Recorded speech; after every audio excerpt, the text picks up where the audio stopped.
Everything I do, like, I hope that they can see how my main priority always is just that that the content is the best for the child, that I'm always trying to make sure that that kid is getting what they need first, and trying to make that connection between home and school has never been more seamless before, and I want to carry that into the fall more than anything.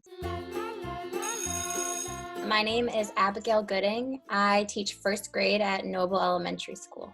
So you are teaching first grade during a pandemic. How's that going for you? It's been an adventure, but little by little, it's coming together more smoothly than I think I would have imagined if you told me a couple months ago that this would be the reality. Really, there's been no preparing for this. This is, we call it, I have two terms, crisis schooling and pandemic parenting. Mhm. Do you meet with your class at once? How do you reach first 6 and 7-year-olds with technology? Yeah, it's been exciting. I think it's extra challenging in this circumstance because a lot of my children don't have technology at their fingertips. The district is rolling out a plan which is amazing, where they're going to give all the kids tablets to use from home. Unfortunately, that's not going to happen until this year is practically over. So right now, we are meeting every day for an hour at noon to do some reading work, and I post the homework ahead of time so that they can, prepare for what the lesson is going to be. But oftentimes, we just kind of do the lesson together over the course of the hour. And so I'm meeting with kids, mostly just on average, like 8 kids a day come to the meeting. But that's better than no kids. And it fluctuates per day. Like some days, they're first graders, so parents need to help them log on and navigate the technology. And so if they're working on a Tuesday, then that kid's never going to come to class on Tuesday.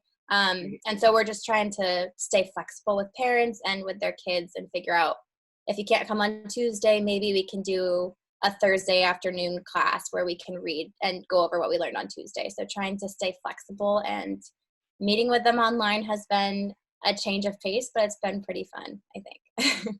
If you had a message that you would really want to run to the rooftops and shout out to the parents of these kids that you're working with, what would you want them to know? First and foremost, I have loved communicating so much with my parents as I have. If I've taken away one major lesson from this situation, it's that parents are I should be talking to them, each one of them, every week. No matter what, I should be sending text messages all the time, or calling, or making sure that I talk to as many parents as I can when they drop their kids off or pick them up.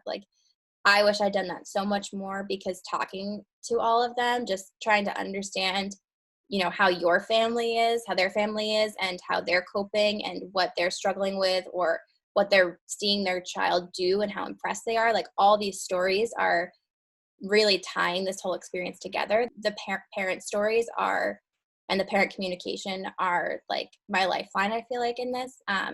It's been so wonderful to try to get to know them at a more personal level than parent and teacher. It kind of feels like we're in something together, more so than it did when, there was a parent at home and a teacher in school. And so if I could get one message to them, it would definitely be that I love being your teammate.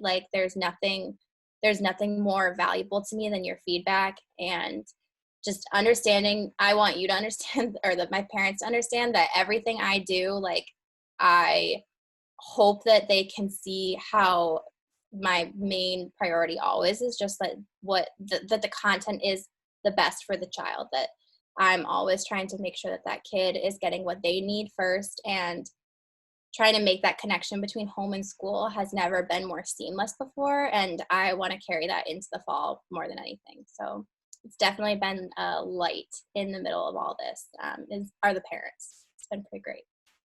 That's awesome. I haven't heard that completely said that way. And I think I've been very such lucky. a silver lining. We chose to talk to you today because we see you as a first grade teacher, and we see you as a silent hero.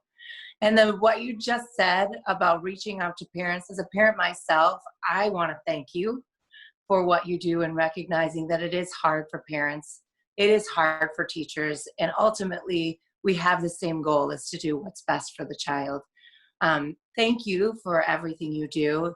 Thank you for being a first-year teacher and being flexible and rolling with the punches. And please don't leave the profession, I promise.